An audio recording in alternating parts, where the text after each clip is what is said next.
Hello friends, study with Mac channel में आप सभी का स्वागत है। आज का जो हमारा टॉपिक रहेगा वो होगा डिसीजन मेकिंग स्टेटमेंट में नेस्टेड इफ।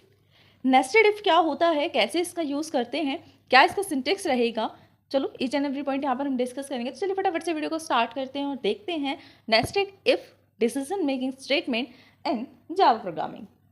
अब देखिए, सबसे सिंपल और सबसे सिंगल लाइन में यहाँ पर आपको बताया गया है कि नेस्टेड इफ स्टेटमेंट क्या होता है।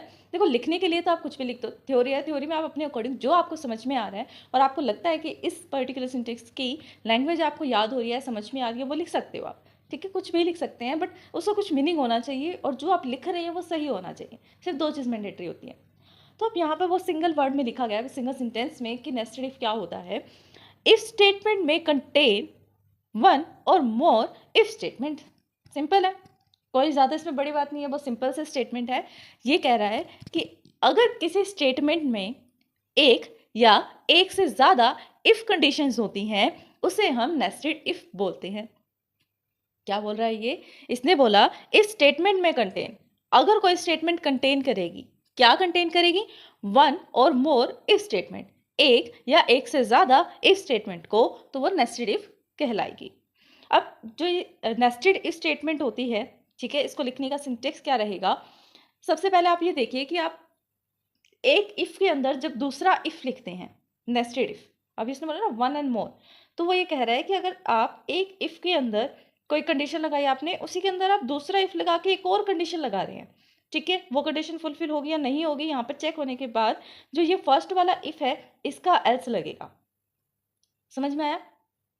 अब क्या कह रहा है वो, यही चीज़ यहाँ लिखी गई है। यहाँ क्या बता रहा है? सबसे पहले आपने लिखा इफ़ कीवर्ड, इफ़ कीवर्ड के बाद आपने कंडीशन वन लिखी कि ये कंडीशन है, देन उसके बाद आपने क्या करा, स्टार्ट किया यहाँ पे ब्रैकेट को, फिर इफ़ कंडीशन टू, एक इफ़ के अंदर आपने दूसरे इफ़ को ऐड कर दिया।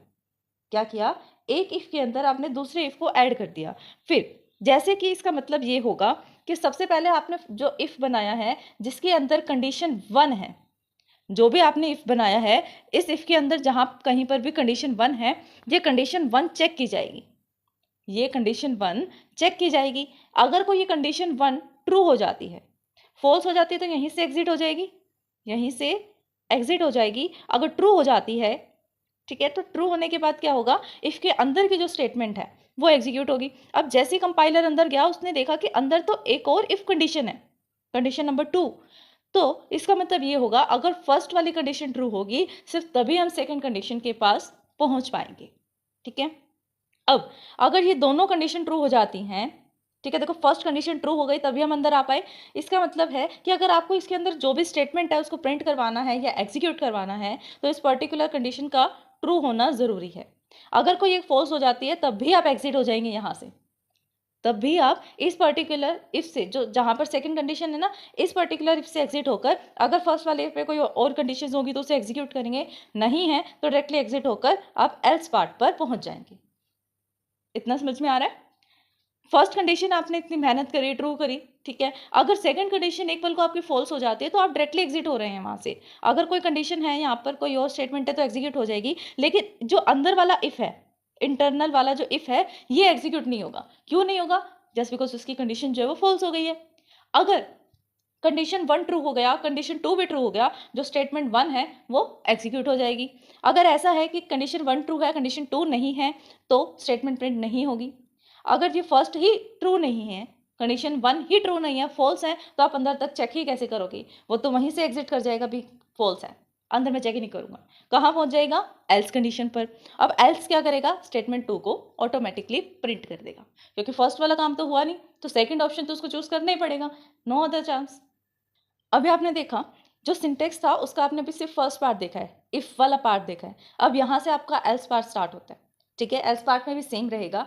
आप एक पल को ये भी कह सकते हैं कि आप एक ही इफ के अंदर इफ और एल्स लगा दें, फिर सेकंड इफ के अंदर फिर इफ एल्स लगा दें, या फिर इफ के अंदर वापस इफ हो, एल्स के अंदर वापस से इफ कंडीशन हो, इस तरह भी यूज किया जा सकता है। तो नेस्टेड इफ का मतलब होता है जो उलझे हुए हैं, एक के अंदर एक होना, चाहे एक के अंदर इफ एल्स दोबारा हो, चाहे एक के अंदर सिर्फ इफ हो, कुछ भी एक के अंदर ऐड करना, वो बन जाता है नेस्टेड। तो नेस्टेड की कोई पर्टिकुलर फॉर्म तो नहीं है, बाकी जो भी बेसिक हम यूज़ करते हैं वो सिंटेक्स में बताया गया है। ठीक है, अब तक हमने इफ वाली का साइड देखा ना, इफ के अंदर इफ होगा, एल्स होगा, तो अब यहाँ पर हम एल्स की साइड देख रहे हैं। एल्स में क्या होगा?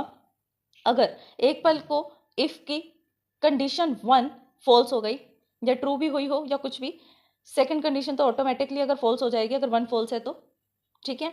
अब यहाँ से स्टार्ट हुआ, ये तो था इफ़ कंडीशन। अगर इफ़ कंडीशन की स्टेटमेंट 1 यानी कंडीशन 1 ट्रू हो जाती है तो आप इफ़ में जाएंगे। अगर इस इफ़ की कंडीशन फॉल्स हो जाती है तो इसी इफ़ के एल्स पार्ट में जाएंगे। इंटरनल वाले का एल्स है ये, याद रखना, इंटरनल वाले का एल्स। तो एल्स में जो भी स्टेटमेंट हो गया प्रिंट करवा देंगे, सिंपल। अगर इन दोनों में से कुछ प्रिंट नहीं हो पा रहा है तो दोनों में से कोई कंडीशन ट्रू नहीं हो रही है, फिर क्या करोगे? ऐसा भी तो हो सकता है ना कि ये फर्स्ट कंडीशन ही आपकी फॉल्स हो जाए, तो आप अंदर जाके चेक कैसे करोगे कि इफ प्रिंट करना है या एल्स? अगर यहीं पर आप फॉल्स हो गए तो आपको एग्जिट करना पड़ेगा। फिर हम अलग से ऐड करते हैं यहाँ पर एल्स। ये तो था इंटरनल। अब हम एक्सटर्नल एल्स ऐड कर रहे हैं, जो फर्स्ट वाला हमने इफ बनाया है उसके लिए एल्स ऐड करने हैं। एल्स के अंदर वापस हमने कोई इफ कंडीशन लगा दी जिसमें कंडीशन 3 है। अगर कंडीशन 3 ट्रू हो जाती है तो ये प्रिंट हो जाए स्टेटमेंट 3। अगर स्टेटमेंट 3 प्रिंट नहीं हो रहा यानी ये वाली भी फॉल्स हो गई तो हम एल्स के ऊपर जाएंगे, एल्स में स्टेटमेंट 4। ये तो प्रिंट होगी ही होगी, एक किस्म से आप इसे डिफॉल्ट लगा लो कि ये डिफॉल्ट स्टेटमेंट है। अगर ऊपर से कोई भी 3 कंडीशन में से एक भी ट्रू नहीं हुआ है तो एल्स कंडीशन, एल्स का एल्स पार्ट तो ट्रू रहेगा ही रहेगा ऑलवेज, ठीक है। तो फ्रेंड्स यही था आज का हमारा टॉपिक। आई होप कि टॉपिक आपको समझ में आया होगा। अगर फिर भी इस वीडियो को समझने में आपको कोई भी डाउट आता है देन आप हमें कमेंट कर सकते हैं। वीडियो पसंद आए देन लाइक शेयर सब्सक्राइब करना कमेंट करना ना भूलें। आपने सब्सक्राइब कर दिया तो अपने फैमिली में अपने फ्रेंड से सब्सक्राइब करवा सकते हैं। Thanks for watching my video.